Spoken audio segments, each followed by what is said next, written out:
So we told you about the CBC, their cozy relationship with the consensus media, and well, they've dumped Gilles Duceppe. There's some good news. We got the Monarchist League upset about the people upset that the monarchy is being put back into Royal Canadian Navy and Royal Canadian Air Force. And finally, the creepy pictures of the girls for a French fashion line that wants to promote lingerie for young children. That's truly creepy, but maybe not as weird and creepy as the next topic. A conference designed to take the stigma out of being a pedophile, if I'm reading it correctly. The man here to help me read this all correctly, John Robson, Sun News commentator. John, am I figuring this out right? A conference that's supported by a professor from Johns Hopkins University, there to say, don't worry, we don't want to stigmatize people that are attracted to children. The purpose of the conference, as far as I can determine, is to assist people with that difficulty in seeking mental health assistance for that or other problems from therapists who will be willing to talk to them. And that, as far as it goes, seems to me is quite reasonable. Maybe they've got other mental health issues that come from the fact that that isn't directly related to the fact that they're attracted to children. Or maybe even, according to this, has no relation to it, but they want to be able to be honest with a therapist. Having said that, though, there are a few things that worry me. And the first of those is that they insist upon using the term minor attracted people, which is one of those phrases that, in an attempt to take the stigma out of it, it seems to me takes the condemnation out of it. And I accept if someone has this kind of attraction, that is a heavy burden to bear. You want them to get help, you know, the Catholic Church says there are many martyrs in secret, people who have that kind of feeling and never act on it. But you want to love the sinner, not the sin. And to start talking as though the attraction itself was harmless, just one of those things, that, it seems to me, is a problem. And there are a few things in their literature of the organization arranging it. Some minor attracted people seek services to help them deal with issues that result from society's negative reactions to their sexual feelings, as though it's all the fault of society. No, this, as they say, people don't choose to be this way, and I grant you that. But if you are this way, you must understand that sexual interference with a child is a terrible thing to do, and you must never do it. And you can get to the point where you're being so considerate in your language that you're actually steering around the fact that this is something you must never do, that it is a horribly wrong thing to engage in sexual activity with a child. Part of the way I read it is that they want to remove this from the manual that psychiatrists use to determine whether somebody fits into certain categories. That in itself makes it a stigmatized condition, and we shouldn't do that. That it's bad to medicalize this. Well, they say they just want to make sure it's a better definition, because they say apparently the definition of pedophilia includes people who are feeling distressed about their attraction, and that not all these people do feel distressed about their attraction. And this is the point at which, not meaning to sound uncompassionate, but if you have these kind of feelings, they should distress you. You must recognize that these are not harmless. It's not just a matter of different people having different tastes. That sexual attraction to children is a constant invitation to do something evil. And you, although you may well say, it's not my fault I feel this way, and I would grant that, but you must resist absolutely and always any inclination to act on these feelings or to suggest that they are okay. And that's where this 10-year-old on the cover of Vogue, and what is very clearly a highly sexualized pose, and the kind of clothing and all the stuff that's going on out there, it is obtuse or worse to pretend that nothing is happening here. Clearly, there's a widespread impulse to sexualize childhood and to normalize the sexualization of childhood, and that cannot possibly be portrayed as innocent, nor can it be portrayed at this point as fringe. There's too much of it going on, and the rest of us must stand up and say, no, this is not a matter of being tolerant.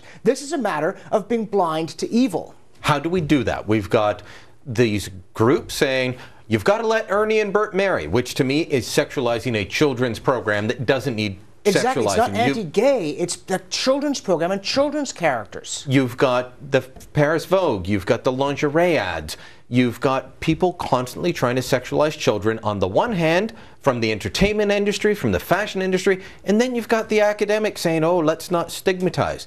It seems to me like a full-on cultural assault. And so how do you fight back? Well, the first thing is, if a store is selling that kind of stuff, you complain, and if they don't change their policy, you refuse to shop there. Never mind if it's convenient. Never mind if they carry other stuff you want. Take a stand for what you know is right.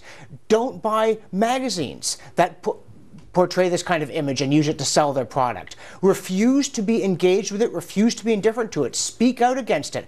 And I noticed there was one article about that Vogue, and there was one person early on who actually had made a comment about it that was quite favorable to the cover. And this I thought was quite distressing. Somebody said, average age of conception in the world is under 14. Just because it's weird to us doesn't mean it's wrong, but if there's one thing I love the French for, it's their penchant for making their way to a line and then obliterating it. If I remember my history correctly, everyone else just skirts around it. But this is followed by a whole string of comments from people objecting, saying, I'm outraged, I'm not going to stand for this, and one person saying, I'll never buy that magazine again.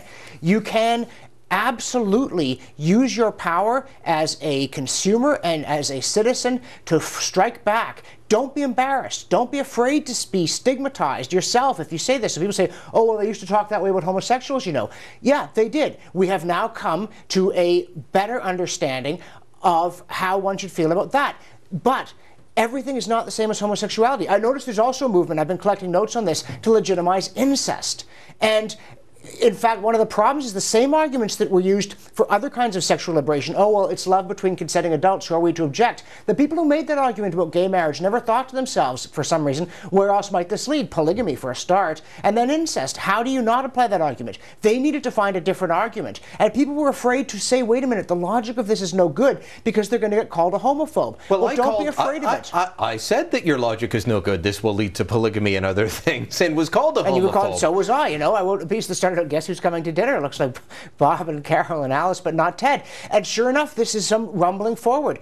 But there are ways that you can make the argument that don't bring in this other forbidden territory that should remain forbidden. And we need to be able to stand up and say, I'm not afraid of being called a dirty name by some left-winger. I know that cover of Vogue was wrong because it sexualized a child, and I am not going to be bullied out of saying that's yucky.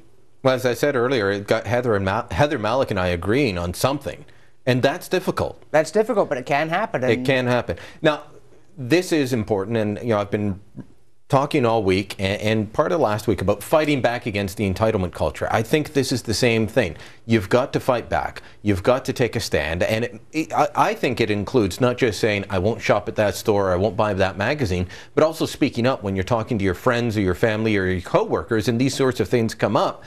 You can just sit there and meekly be quiet and say, oh, well, you know, who am I to speak up as they talk about favorably about the sexualization of children or children's lifestyles. But you just got to stand up and say, this is wrong, it's creepy, it's got to stop. Yeah, I'm not afraid of being thought repressed. I'm not afraid of being thought old-fashioned. I'm not afraid of using what may be stigmatized as old-fashioned language about right and wrong. And exactly, I will not be intimidated even in private conversation.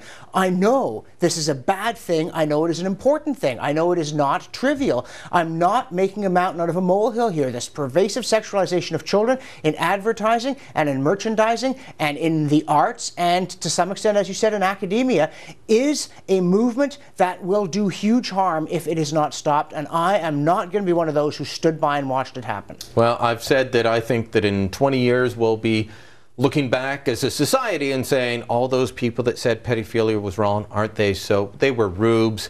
We've accepted it now. Prove me wrong. Fight back. Some fashion images have been getting attention in the news lately. There was the 10-year-old in Paris Vogue. Now a French fashion label has come up with lingerie and ads for kids that seem a little bit out of place. I'm not even sure if we can show them, but they are disturbing in my view. Not everyone's feeling that the fashion industry is going too far in pushing sexy on children. Model and fashion blogger Justina Baraneczki joins us now. She blogs at She. Is that correct? That's correct. So I look at these images of the little girls, and it's not so much what they're wearing. They are in regular underwear, they're in panties, they're in little shirts, but the shirts are pulled up to show off their belly. They're posing as if they're trying to be sexy grown-ups.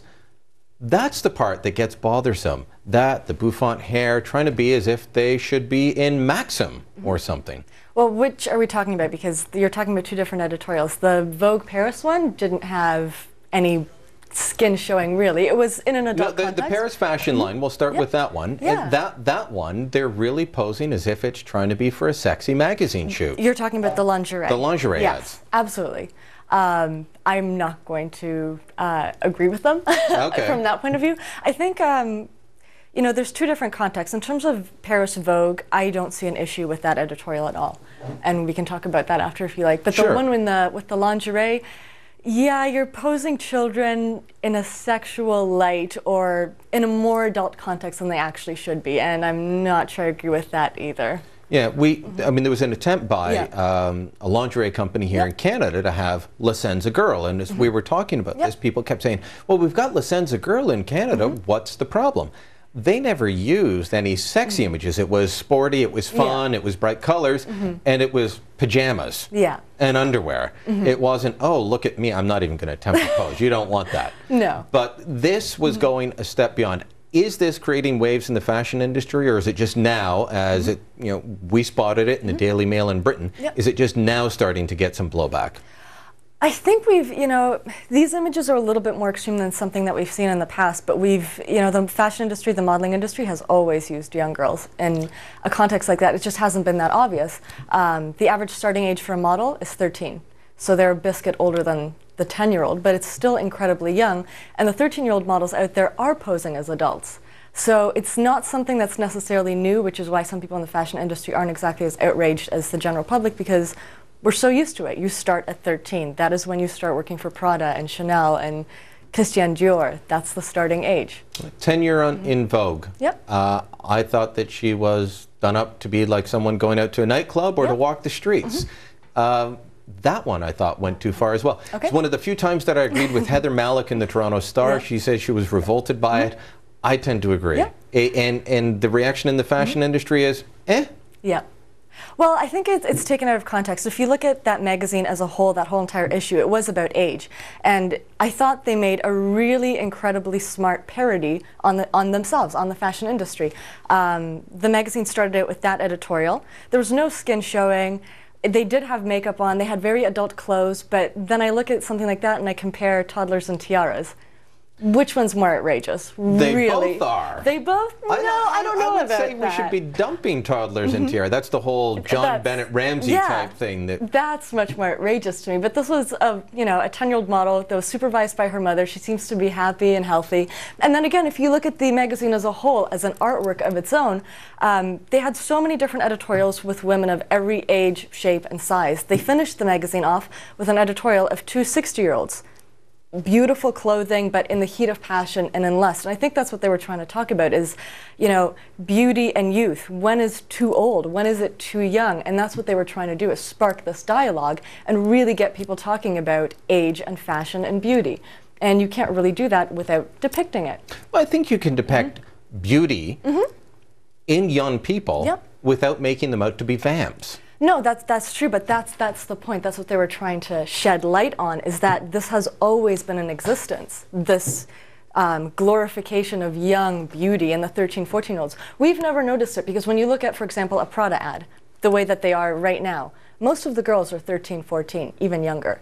Is that acceptable? Or do you think that the fashion industry pushes the envelope? Because you hear these stories of the girls, they get in, they're 13, they're 14, next thing they're on coke, next thing they're, you know, we've seen the true life stories. Not everyone ends up like that, but it has destroyed a lot of lives as well. Is that the right thing, or should the industry be trying to police itself a bit better? The industry should definitely be trying to police itself, and you know, it's with editorials like this where conversation is sparked and dialogue is sparked that's where it starts. You know, a couple of years ago there was a huge outrage with the size of models, and some industries have started policing themselves with that. Barcelona Fashion Week, you have to have a higher BMI. They won't take anybody below a size 4 anymore. So that's where it starts, and I think again that's what Vogue Paris was trying to do, is shed light on youth and beauty and when is too young. When are you too young to be part of it? Okay, well, thanks for coming in and helping us get through this conversation. Justina Barniski, you can read her at her blog, She Fashion. More Straight Talk straight ahead.